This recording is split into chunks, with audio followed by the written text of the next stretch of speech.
अब हम यहाँ पर अध्याय 3 का उदाहरण 16वां सॉल्व करेंगे। हमने संपूर्ण कक्षा 10 एनसीईआरटी गणित को हल कर दिया है। अब हम उदाहरण के प्रश्न सॉल्व कर रहे हैं। यदि आप संपूर्ण कक्षा 10 एनसीईआरटी गणित के किसी भी अध्याय की किसी भी प्रश्नावली के किसी भी प्रश्न को हल सहित देखना चाहते हैं तो डिस्क्रिप्शन जरूर चेक करें। तो यहाँ पर 16वां उदाहरण है के किस मान के लिए निम्न रैखिक समीकरणों के युग्म के अपरिमित रूप से अनेक हल होंगे। तो अपरिमित रूप से अनेक हल होने की शर्त होती है इस प्रकार कि a1/a2 बराबर है b1/b2 के और बराबर है c1/c2 के। ये होती है अपरिमित रूप से अनेक हल होने की शर्त। तो यहाँ पर हमें a1, a2, b1, b2 और c1, c2 ये मान चाहिए। तो हम समीकरण 1 की तुलना कर देते हैं a1x plus b1y plus c1 बराबर 0 से और समीकरण 2 की तुलना कर देते हैं a2x plus b2y plus c2 बराबर 0 से।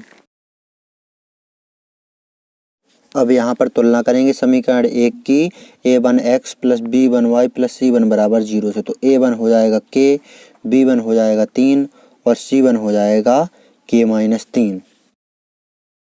अब यहाँ पर समीकरण 2 की तुलना करेंगे a2x plus b2y plus c2 बराबर 0 से।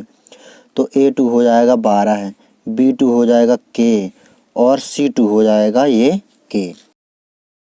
अब यहाँ पर जो ये मान निकले हुए हैं a1, a2, b1, b2 और c1, c2 के, ये मान हम इस शर्त में रख देंगे। तो इस शर्त में मान रखेंगे हम। तो यहाँ पर a1 का मान है k बटे a2 का मान है 12 बराबर b1 का मान है 3 बटे b2 का मान है k बराबर c1 का मान है k-3 बटे c2 का मान है k। अब यहाँ पर ध्यान देना आप। तो यहाँ पर एक बार हम इन दोनों को सॉल्व करेंगे और दूसरी बार में हम इन दोनों को सॉल्व करेंगे। अब यहाँ पर इन दोनों को सॉल्व करते हैं k/12 बराबर 3/k। ये फिर लाइन खींच करके इस तरफ हम 3/k बराबर k-3/k इसको सॉल्व करेंगे। तो यहाँ पर 3/k बराबर k-3/k इस तरफ लिख लेते हैं। अब यहाँ पर पहले इस तरफ सॉल्व कर लेते हैं। k का गुणा k में होगा तो हो जाएगा k², 12 का गुणा 3 में होगा। यहाँ पर तिर्यक गुणा करेंगे तो k का गुणा k में होगा तो k², 12 का गुणा 3 में करेंगे तो 12 तिया 36।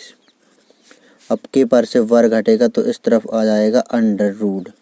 तो यहाँ पर 36 का वर्गमूल होता है 6, तो k का मान आ गया 6। अब इस तरफ देखेंगे तो इस तरफ भी यदि k का मान 6 आता है तो आंसर हमारा 6 आ जाएगा, क्योंकि ऊपर प्रश्न को देखेंगे तो प्रश्न में कहा है k के किस मान के लिए रैखिक समीकरण के युग्म के अपरिमित रूप से अनेक हल होंगे। तो k का मान निकालेंगे तो यहाँ पर 6 तो आ गया है एक तरफ हमने जब सॉल्व किया, इस तरफ भी सॉल्व करेंगे तो 6 ही आता है। अगर तो k के मान 6 के लिए रैखिक समीकरण युग्म के अपरिमित रूप से अनेक हल होंगे। तो यहाँ पर सॉल्व करेंगे तो k का गुणा 3 में होगा। यहाँ पर भी तिर्यक गुणा करेंगे तो k का गुणा 3 में होगा तो 3k बराबर इस k का गुणा k-3 में करेंगे तो k का गुणा पहले k में करेंगे तो k² और k का गुणा -3 में करेंगे तो -3k। अब यहाँ पर -3k को बराबर के इस तरफ पक्षांतरित कर देंगे तो -3 के बराबर के इस तरफ आएंगे +3k हो जाएंगे बराबर के इस तरफ बचेगा k²। अब यहाँ पर k² हम इस तरफ लिख लेते हैं, 3k और 3k हो जाएंगे 6k। अब यहाँ पर देखेंगे हम तो यहाँ पर जो k² है ये इसको हम इस प्रकार लिख सकते हैं k गुणे k और इस तरफ ये 6k ज्यों का त्यों, इस k से ये k कैंसिल। तो यहाँ पर k बराबर 6 यहाँ पर भी आ गया। तो यहाँ पर हमारा आंसर आ गया 6। अतः k बराबर 6 इस मान के लिए समीकरणों के युग्म के अपरिमित रूप से अनेक हल हैं।